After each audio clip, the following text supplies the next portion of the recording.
Hey everyone, and welcome back to Birds of a Feather Talk Together. It's officially Warbler season, so this week we decided to talk about the Blackpoll Warbler. If you don't know much about warblers and want to know more, this is a great episode for you.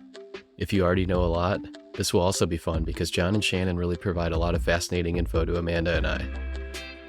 Blackpolls have one of the largest and most impressive migrations of any warbler, and for such a tiny bird, it's actually pretty hard to comprehend. We also asked John to give us an overview of warblers in general, as this is our second season that we've really tried to look for them on our own.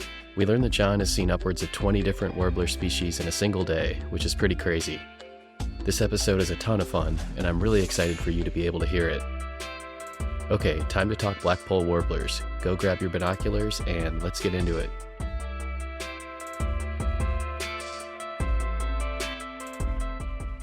Welcome back, everyone, to Birds of a Feather Talk Together. This is RJ, and I'm with John and Shannon and Amanda. And today we're going to talk about the Blackpoll Warbler. And also just wanted to kind of tee up for some later episodes, too. So coming up soon is a cicada phenomenon, where there's two different broods of cicadas that are both matching up on the same year. So there's a 17-year cicada and the 13-year cicada, and both broods are going to have an emergence. This is like the first time in 220 years that they've timed up. So, over the next month, 2 months, we're going to be definitely monitoring that. Don't put away your snow shovels. No joke. A phenomenon is a small term for what is likely to be a biblical deluge of these insects. I was in Washington, D.C. at some meetings during one of the outbreaks, and I couldn't believe it. They were sweeping them up at the airport. I got hit by about 1 million of them, slight exaggeration, before I even got in the taxi that was taking me to the hotel, and they were everywhere, like everywhere. So they must have hired a whole cadre of people to go sweep off the sidewalks at the airport and to sweep off the train stations. It is going to be epic. But more epic if you go south in Illinois. Maybe we're one of the edges of the distribution of that. But I think we're the area where we have the two broods coming together more so than some of the areas south. So what I think is interesting is the predictions are literally just predictions. And so I'm fascinated to see what it's finally like. Yeah. I was just reading an article on NBC Chicago, and they were talking about there could be anywhere from 50,000 cicadas per acre to 1.5 million per acre, which is quite the range. But it's that crazy is a to think lot it of could be biomass. That's insane. Wow. I'm going to stay inside. They freak me out. I don't know why. And then they're so loud that they are annoying. Yeah. As well. They I know are I'm being loud. biased against insects, but they are super duper loud. They are crazy loud. But the field museum's likely to have a lot of programming about the cicadas, and I know that all of that is in the works. We have a little cicada exhibition right now on the ground floor of the museum where you can get a little bit of information, but that's going to go way up. Yeah. Over the next. You may not need to come into the museum. You may just have to go outside and you can study them to your heart's content. Yes. You may need a snowplow to get you to the museum. Yes. It reminds me what the insect world is just such an important part of what birds do. And so, Blackpoll Warbler is the bird we're going to talk about today, is just a great choice in the sense of gearing up for this. Oh, yeah. Yeah, should we get into the Blackpoll Warbler then? Yeah. Sure. Let's do it. So, John, I'm curious just to hear from your perspective on the Blackpoll Warbler. This is our first Warbler episode that we've done. So I was thinking maybe we talk just a little bit about warblers in general before we get into specifics on the Blackpoll. Yeah, I mean, there's a family Parulidae, or New World warblers, and it's a large family that includes a whole bunch of North American species that are migratory, and there are upwards of 35 or so species like that. And then you get down into South America, and there's another 26 species or so that are resident throughout South America. So it's a really successful New World group. And Blackpoll Warbler is, well, notable because of how far it migrates. And so it's a bird that breeds across Canada and into the northeastern part of North America in high elevations. But the entire population winters down in the Amazon basin, and they do that by doing some amazing things in terms of their physiology. Warblers remind me dramatically that names do not indicate relationships, because there are things in the old world that are called warblers, and they're not related to the things that we call warblers here. So just because something's called a warbler or a robin, for example, that doesn't mean they are all part of the same group. So taxonomies, common names do not reflect phylogenies or trees of life. And that's a really important thing. Different cultures have called things that maybe do the same thing, like warblers. They might call them the same thing or similar things, but that doesn't mean they're actually each other's closest relatives are all mixed up together. And so there are warblers in the old world, but they're not the same as our warblers in the new world. Oh, wow. So that's my, they're also, our warblers have unbelievable plumages. So if we're talking about worldwide, our warblers have won the plumage jackpot.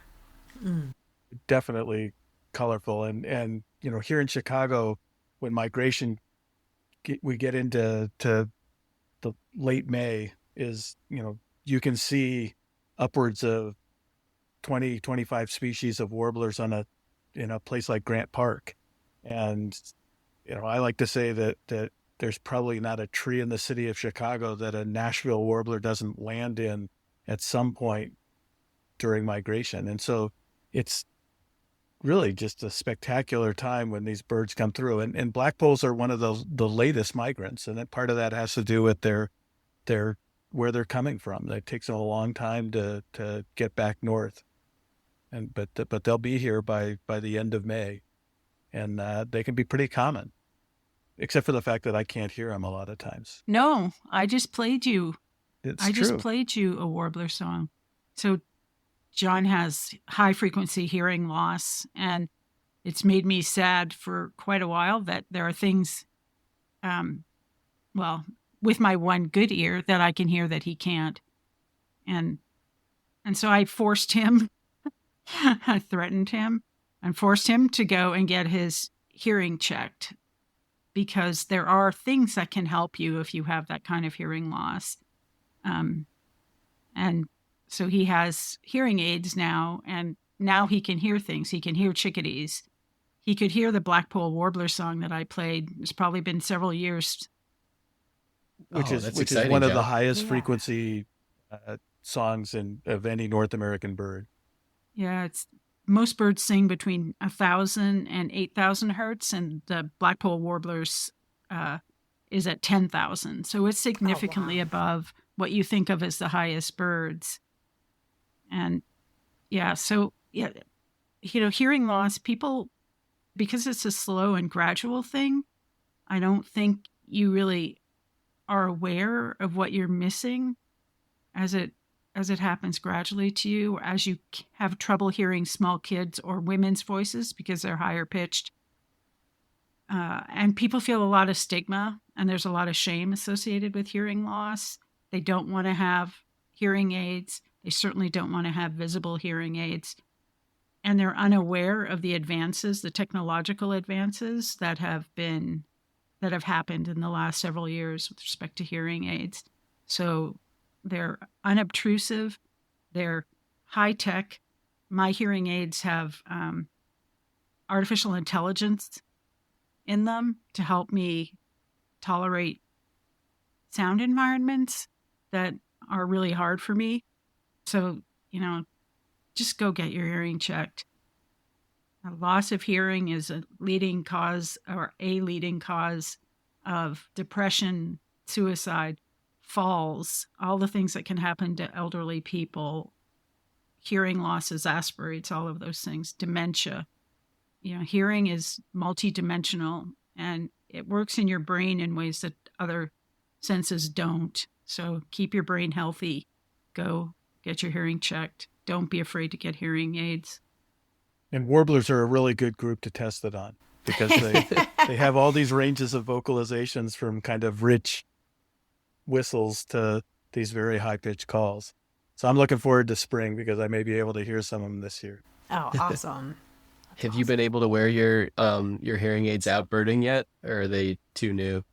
Yeah, and they definitely make a difference. So, yeah, I heard a few brown creepers this spring, which I'm sure I was missing before. When he first got them, I used to come in behind him in his office and play sounds. And that's how I knew they were working, because he'd just wheel around and all of a sudden you could hear something, the day before he wouldn't have been able to hear, but now he can. So I know it's not just psychosomatic. I know for real he hears things that he didn't hear before. That's awesome. That's awesome. So we've tried to look, last year looked at warblers and went out with like our group and saw them. And it's obviously really challenging. We tried to do it on our own, and I don't know, it's so fast the way they come in and go, and to identify them, it really helped like going with a group and people who knew what they were doing. Mm-hmm. But I was kind of curious. They're intensely frustrating if you don't know bird calls. So apps like Merlin can help you, but you have to be ready at that time of year if you want to find. You can't be practicing where to put your binoculars in a tree. You have to know. This is why get yourself some practice before the migration really comes into place, about looking in a tree where you hear something and getting your binoculars up there fast, because they're not going to hang out while you try to figure out what branch in the tree they might be in. So it's a really big challenge. I have a horrible time remembering bird sounds, just absolutely wretched. So I feel like, that the great thing about spring is one, they are singing, and the other thing is they're in bright plumage. So in the fall, they've molted into these duller plumages in most cases, and so they can get to be harder to tell apart. But in the spring, and a lot of the thing in the spring is they can be up high, and as the leaves come out, they get harder to see and things. But in Chicago, there are days where early spring, you got the warblers coming through, and if it's a little cooler and there are no insects up high, the birds can be down low. And then in those situations, you can have, the opportunity, like a place like Montrose is just amazing with respect to the ability to see some of these warblers at eye level that might be in much higher parts of the canopy in places like the forest preserves. What's the most warblers you've seen in a day on migration in Chicago? I think about 23 or so, but I'm sure people like Doug Stotts have had his best day might be 29 or so. That's a lot of species. It of is. One it's family really, of birds at one time, right? Oh my gosh. That's crazy. Yeah. And they definitely pads your list. All the different colors and patterns that are on warblers are really, there's a reason the ones that come in the fall are called basic. They have basic plumage because it's dull and boring, greens and olives and brownish and stuff like that. But that's not what they're going to look like at this time of year. And they have fresh feathers when they come through. So they're incredibly vivid reds and oranges, yellows, streaks, blacks and whites, grays, blues. Warblers are really amazing. And Blackpolls are just these, the males they have this very dark cap, kind of like a chickadee, and a white face and then a black throat, but then their body has got kind of a black with shades of green streaks almost, and so they're a really elegant bird. And I just like the fact that they're going all the way up to northern Canada to breed that every year and then coming back through. So that's 8,000 kilometers they're going from Brazil to Alaska. A little tiny bird that weighs less than an ounce. Well, no. So about 12 ounces when they're right. Well, so 12 ounces when they're just moving around and being normal. And then they'll actually double that up to about 20 ounces. No, they don't weigh 20 ounces. Are you guys talking about grams? You're talking about 20 grams, John. So grams. Grams. Yeah. Sorry, grams. Thank you. Yeah. Oh my gosh. Good job. That is a monster. 20 grams. Yeah. 12 grams to about over 20 grams. They'll almost double their weight in fat in order to a lot of the population is making this nonstop flight from parts of the northeast coast all the way down to the coast of Brazil to spend the winter, which is just phenomenal. It's a 4 or 5 day flight. That's crazy. And it's just nonstop. They're just in the air that whole time for 4 days. Yep. Are they Unless flat? weather drives them to the ground. Okay. Yeah. Are they able to coast at all and ride currents or anything, or is it literally? So they're just definitely riding currents, and they Okay. pick up 2 different sets of currents along the way, which facilitate this, and it's almost certainly from an evolutionary standpoint, if those currents didn't exist, that would probably mean this wouldn't have ever evolved. Okay. But because of those currents, they can make it, and then in the spring they do it a little bit differently in the sense that they'll come through the West Indies or jump over to Cuba and South Florida and then come up into North America. So when there's chicks that are born, they're doing that their first year, making that massive migration just as a Better that than being in even- the snow in the Jeez. coniferous forests of northern Canada, right? Yeah. Oh my There's gosh. actually less known about Blackpoll warblers than about many other warblers because a lot of their breeding distribution is outside of the reach of the breeding bird surveys, the things that we use to learn a lot more about the breeding biology of birds.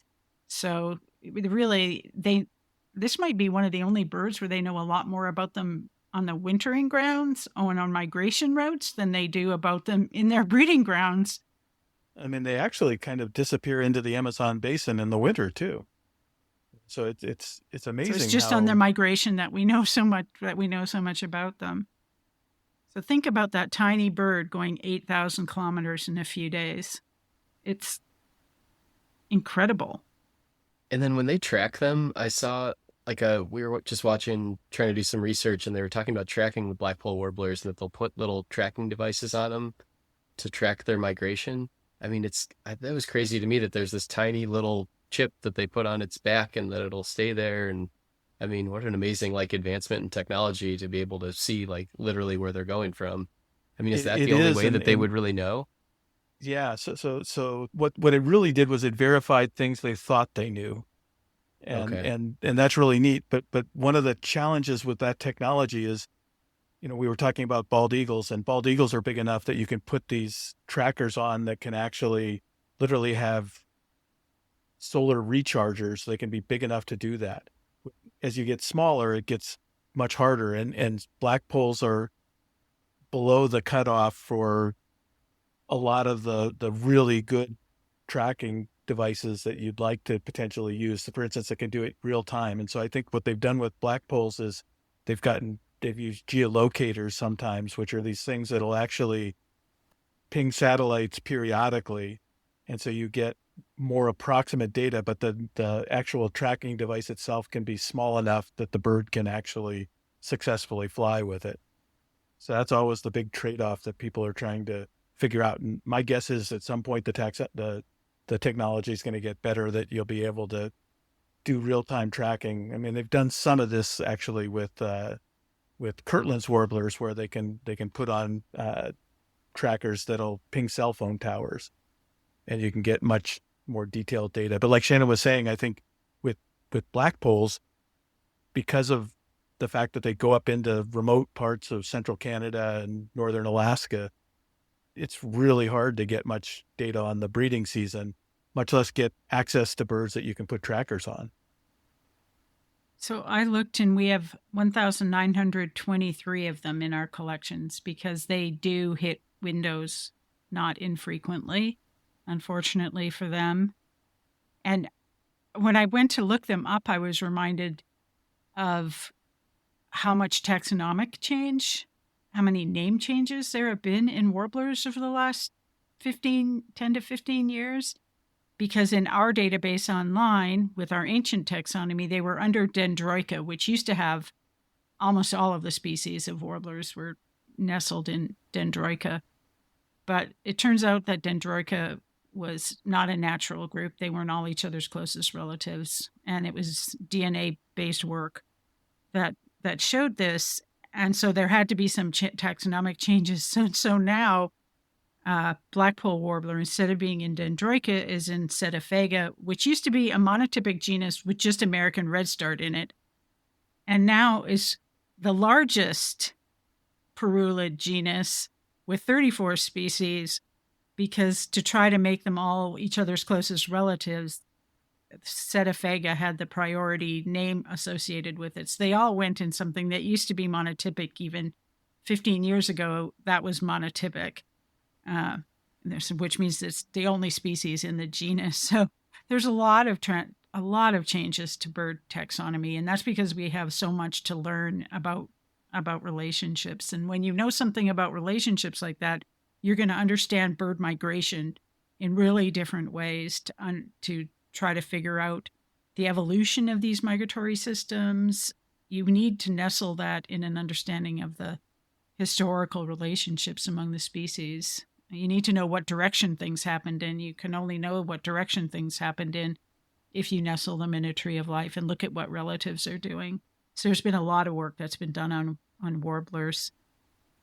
And at the same time, people are bothered by some of the results of the relationship of Blackpoll to its relatives. No, I know. I think it's interesting. It's true. So one of the other species that it's often been put next to, I actually don't think there is. I actually think they probably got it right. But Blackpoll is interesting in that there's another species called bay-breasted warbler, which is very similar in size, has a lot of behavioral similarities. They look like each other in the fall to the point that they can be hard to tell apart, except that Blackpoll warblers have these bright orange foot pads that you can often see, which is kind of a minor thing, but true. Anyways, it turns out that when they've looked at this genetically, that Blackpoll and bay-breasted are actually not each other's closest relatives. And Blackpoll is more closely related to, in the DNA phylogenies right now, yellow warbler and chestnut-sided warbler, whereas bay-breasted, I can't remember what else that's with, but Cape May maybe, and I don't remember.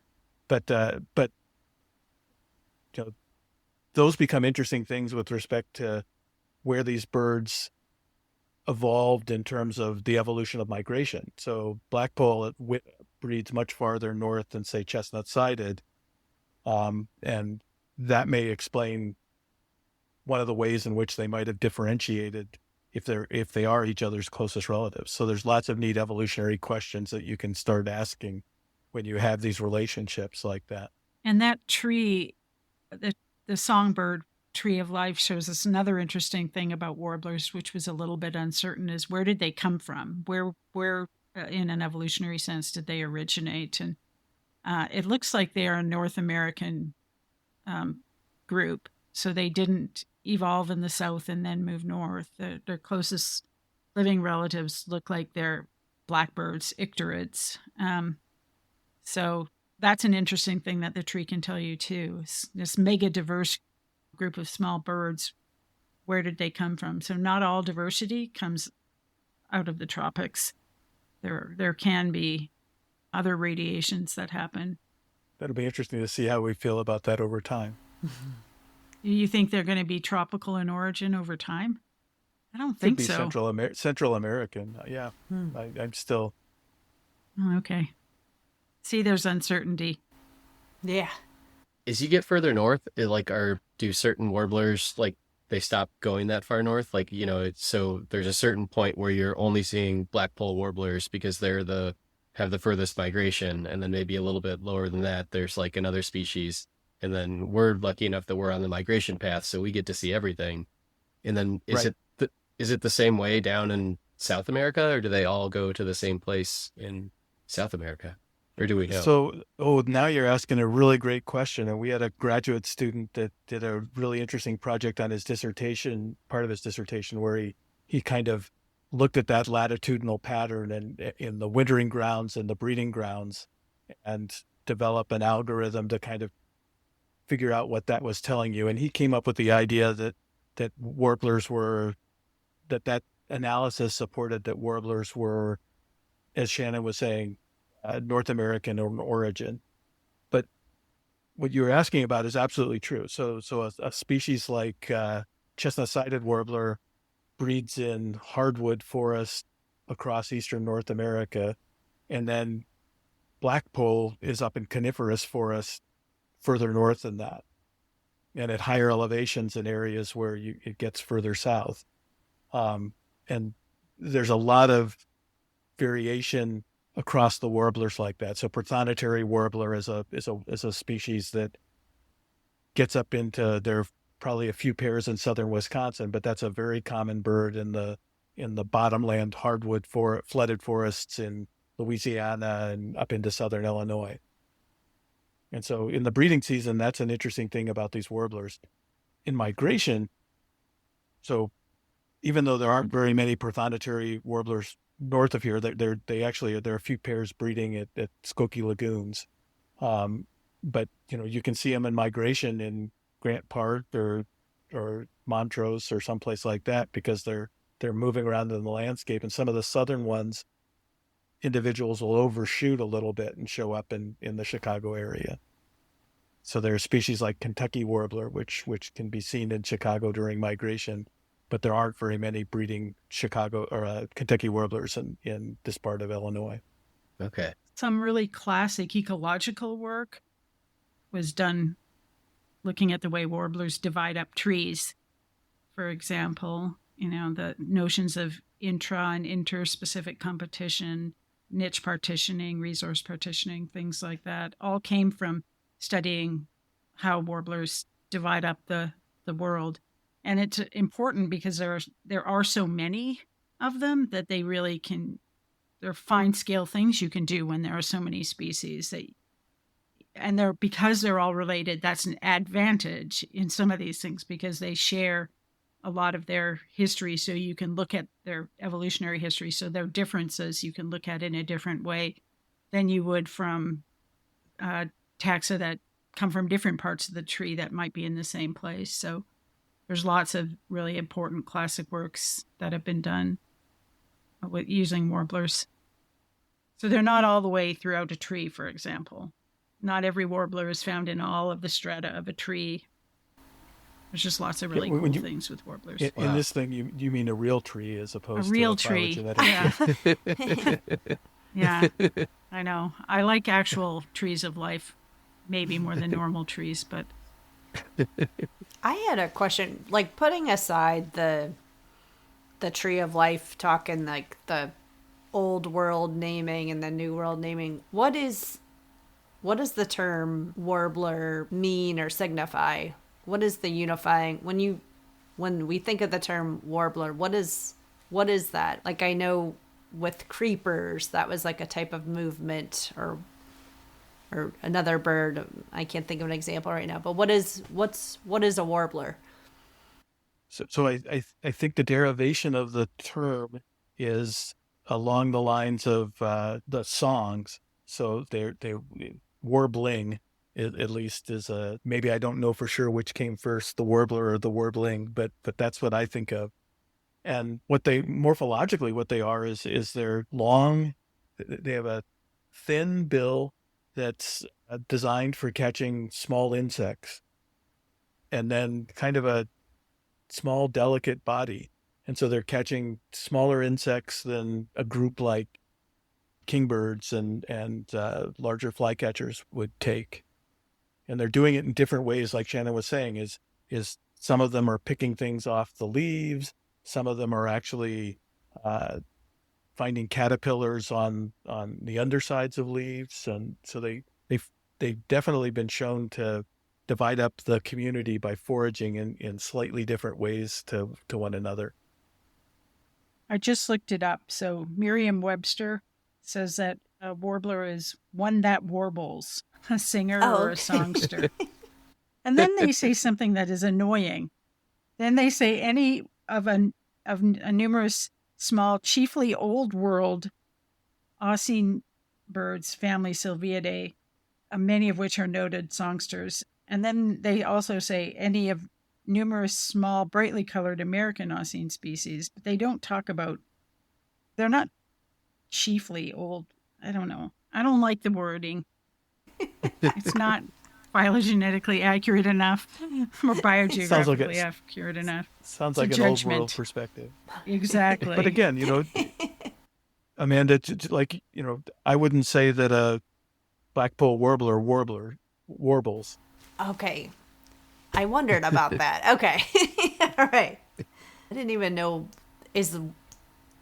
I thought warble was like had to do with sound, but RJ and I were talking today. Is that a verb? Like, could we warble? Is that a thing? Yeah, it is a verb. Okay. To warble. Yeah. So we should go out this spring and find one of my favorite birds with respect to this, which is warbling vireo. Oh. Because I think that bird is incredibly well named for what it does. I'm intrigued. Me too. I want to see that. So what was your first encounter with warblers, you guys? Do you remember? Yeah, so we went out with our Audubon group last year and were introduced to the mob tape. Oh. So, which we weren't really sure what to expect, but our guide had a speaker that he put out and played it, and it was all these warblers flew in, and we were not in a position to start identifying things, so we were just letting everyone else tell us, like, oh, that's this, and so I think this year we're going to try to be better about like actually learning what to look for and everything.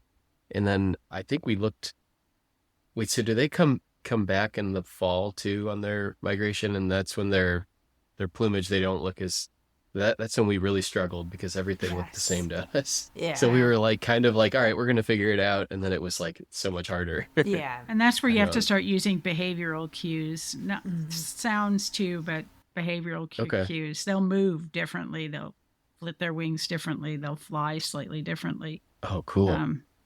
But they are a big, big challenge. Just because normally today he saw a purple finch while he was out, and we have this camera attached to our bird feeder, and we get a lot of house finches, and I've gotten used to just deleting the videos as house finches. And it just dawned on me that I better start paying attention because the artificial intelligence, I don't know how good the artificial intelligence in the software for this camera is to distinguish between purple finches and house finches. So now I have to start paying attention. But there is this, one of the great things about what we're talking about is you get a group like this, which has a whole bunch of species in it.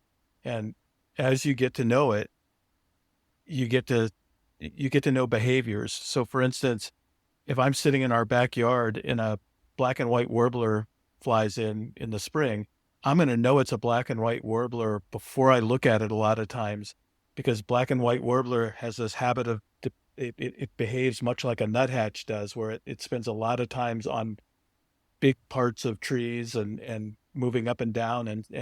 So it moves differently than a nuthatch. But at the same time, once it lands on a big trunk like that, it's pretty much got to be a black and white warbler. There aren't other species that are doing that on a regular basis in the same way. And, other species are like that, where you get out in the wet areas in the Chicago region in the summer, and if a warbler pops up, it's almost always going to be a common yellowthroat. And so there are just lots of different behavioral things that these different species of warblers do. So with Blackpoll Warbler, they're actually and this is consistent with their migration route. They're a long-winged warbler, so that they're often up high, and they're fairly slow moving compared to some of the other species. And so there are little ways in which once you've seen 20 or 30 compared to some of the other species, you start in your mind, the term that I've always been told to use for this is gestalt, which is just that you've got some cues that you're using in your mind to figure out what they are as you see them. That's cool. I didn't think to even look for that. So now I'm super interested to look for the different ways that they move and everything. Yeah.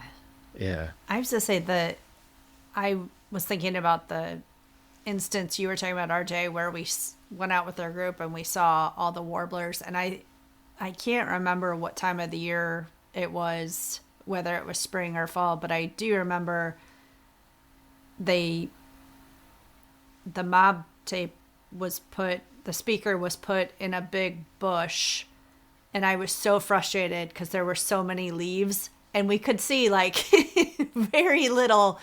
And it reminded me of how appreciative I am right now that there's not any leaves on the trees. And I kind of wish it would stay like that all year. No, because that would mean it's cold. No, Amanda, no. And it would mean there weren't there. So right now, the first species to come back to Chicago in any numbers is yellow-rumped warbler. And I had 10 to 12 today at Perkins Woods in Evanston. That was the first day I've had that many. So coming back to what we were talking about with respect to breeding grounds and wintering grounds. So they breed up in central Canada, but they winter actually down in the southern part of the U.S. in Louisiana and Florida and Texas. And so they're the northernmost wintering migratory warbler. And so they're the first to come back. And they'll be, there are a few other species that are starting to show up right now, like Louisiana water thrush and pine warbler in small numbers. But they're first, and then there'll be this gradual increase. And then blackpolls tend to be the later arriving things. And this is one of these things with climate change that people are really wondering about what climate change means with respect to these long distance migrant birds being able to track the conditions that they're coming back to. I mean, they've clearly evolved to get back to their breeding grounds and take advantage of a flush of insects that should be available to feed their young during the summer. And what climate change is going to do to all that is, there are predictions, but how that affects these birds is going to be something that we just need to continue to monitor. Yeah, we don't know how resilient they are or how much lag time can be tolerated between a new habitat climate experience and their ability to change their behavior or the cues that they use to migrate. And if it changes in both ways, it means the insects and other things they want to eat on the wintering ground to get up enough energy to make that long migration might not be there. So maybe Blackpoll warblers will have to stop a whole bunch of times along the way. And then what does that do to what time they get back there on the breeding season? Because if the insects are coming out earlier, then they're going to have to leave the wintering grounds earlier and earlier and earlier. Oh. So how does it balance itself out? We don't know yet. But at the same time, I point out that back in the height of the glaciations, basically the entire breeding range of Blackpoll warbler had to have been pushed south of places like Chicago. So there's they've seen a lot of change over their evolutionary existence, and so those are interesting questions. Well, I think we're close on time. You guys good calling it on this one, or is there anything else about Blackpoll warblers we want to talk about? Well, just my primary message to folks is it's worth spending some time to get to know some of these warblers, especially in the Chicago area, because it's just a ton of fun to think that millions of these birds are coming back through in the spring, and they'll go up to these areas, breed, and then turn around and come back in the fall. And it's definitely a challenge for beginning birders, and at the same time, it's a challenge worth spending some time with because they're really cool. I'd say this is a good time to go find a group of bird watchers and join them. So you improve your social life and you're with a group of people who can help you, especially with varying levels of expertise in that. That can really jumpstart what can be an incredibly frustrating experience. If you really have to know what it is, it's super, super, super frustrating. Can't so imagine. Go find some people and have fun. Yeah. Agreed. That's awesome. All right. And we've got a mailbag question. So this is from Ariana from Logan Square again. So she wrote us a couple questions. So we're going to answer another one. She said, would love to hear an episode on whippoorwills or other nightjars, or on, and I'm going to have to ask John to pronounce this again. Pyrrholoxia. Pyrrholoxia. Yeah. She said, a friend of mine moved to Tucson in October and gets a ton of these desert cardinals at her feeder, and I think they're just gorgeous. Oh, They me too. definitely They're are. pink. They're pink. Wow. Not that many pink Yeah. birds. They're excellent. That's awesome. Do they look like a northern cardinal or? They definitely do. Wow. Yeah. And there are northern cardinals in Tucson too. So it's an interesting juxtaposition. So they tend to be in drier habitat. And so, but they're basically a desert version of a cardinal, Cool. with a great name. Yeah.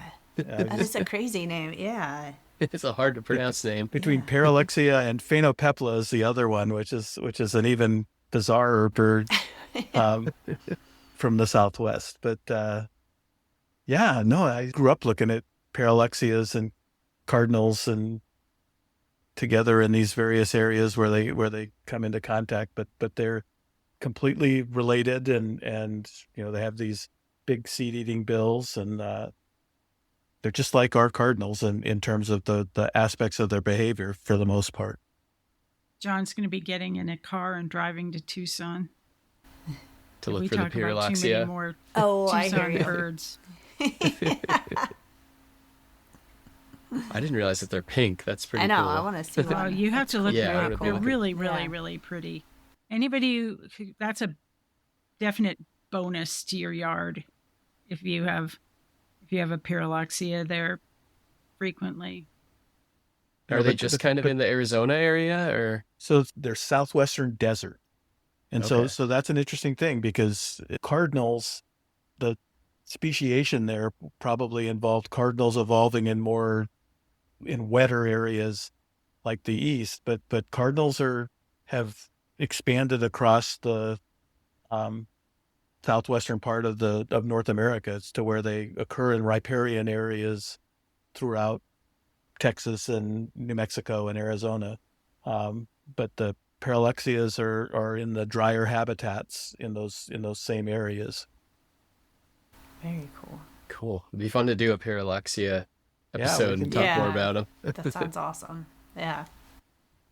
We just have to get to learn to say it. Yeah. I think I'm mispronouncing it. No, you're doing fine. Okay. Learn to spell it, because that's one of those ones that's really That's hard to actually Yeah. look up, because you're thinking, now how many R's, Right. H's, where's the Y, where's an Yeah. X, what is this thing? Yeah. Seriously. I just think it's so funny because it's such a different. Why did that common name stick as opposed to something like desert cardinal? And I don't know. Yeah. I don't know. That might be knowable. That's what Google's We can for. discuss it on we can research for our Pyrrholoxia episode. Well, thanks everyone for listening. John, do you want to close it out? Yeah, just gear up if you're in the Chicago area. The late April in all the way through May is the greatest time for looking at birds in the Chicago region, in my opinion. They're going to be coming through in big numbers and probably eating some cicadas along the way. Awesome. Oh yeah, we'll be on cicada watch. Yeah. You don't have to. You're not going to have to spend much effort on that. To look for them. It may be worse than watch. Yeah. The attack. You're going to crunch. Yeah. You're going to crunch your way to the train station or your car. every time you go out of your house.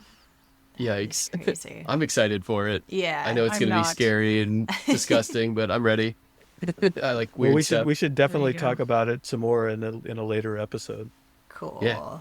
Great.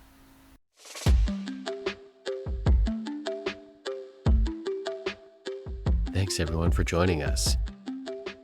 Make sure to check out our Instagram or TikTok for pictures of the birds that we discuss. If you have a question, please reach out to podcast.birdsofafeather@gmail.com. All right, see you all next week. Love you all. Thanks everyone.